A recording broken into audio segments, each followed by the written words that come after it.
Good evening and thank you for joining us here at 5. I'm Nicole Long. We are currently working to learn more about an incident near Union-Endicott High School this afternoon.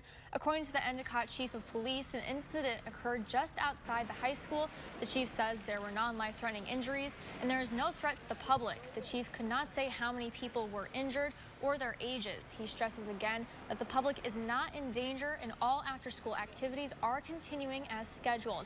This is a developing situation, so stay with 12 News as we work to learn more.